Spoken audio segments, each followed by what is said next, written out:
Wandavision, episode 3. This freaking show.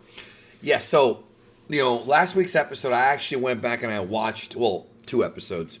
Watched it again and I caught some more of the Easter eggs and clues of things to come and what they're actually teasing.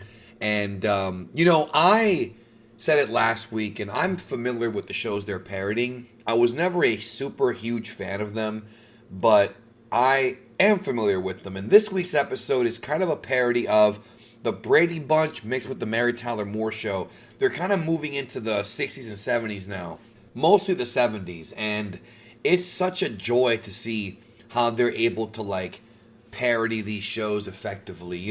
This episode continues that story and continues to give us more about what could be going on, with Wanda. The theories are all out there, going into this episode.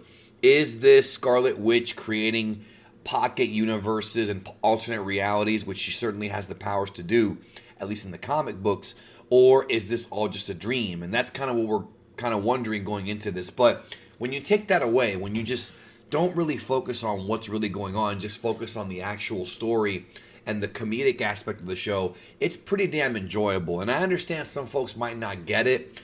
I understand that, but just focusing on the actual sitcom aspects of the show is fun by itself. So you're almost getting 2 different shows here. You're getting an actual sitcom style show with the laugh track and everything, and you're getting sort of like a science fiction Twin Peaks mystery type of show. So I've never seen a show like this before who's been able to effectively be able to do both, and it's kind of a brilliant damn thing. I mean, there will never be another show like WandaVision, and there's never been anything quite like this in the MCU. Well, I can't say never in the future, but this is definitely the first of its kind. The jokes are so damn corny in this show, right? But they're supposed to be corny, and the fact that they are so corny makes them kind of funny. Plus the delivery of the actors. I can't even imagine how much fun they had making this show, dude.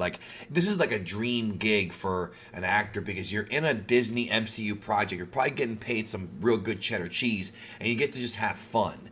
And it's a lot of fun. I mean, they figured out ways to actually make this more than just a superhero franchise, and we see the powers here. The whole plot of this episode is that Wanda is pregnant, as we found out at the end of the previous episode, and Vision and Wanda have to deal with the fact that she's expecting. Of course, in a very wacky way. I also love the fact that the show is in 4:3 aspect ratio, not 16:9. And if you don't know what that means, it's basically shot in full screen, not widescreen, because shows of the past that were on TV shows, were shot in 4:3 up until the late 90s, and even into the 2000s, shows were still shot in 4:3, and they're doing it to add that level of authenticity to it. And there's more clues given in the episode. They're trying to, the whole story here is that she's giving birth too fast. 9 months is going by in just a matter of days, right? And there's one scene in particular here that was brilliant where Vision's there's something weird going on, I don't really suspect it, and then all of a sudden it flashes and they redo the scene, which is basically time redoing itself, very similar to what happened a couple episodes ago last episode, when you saw the rewind button happen, where when they were going to go outside to see the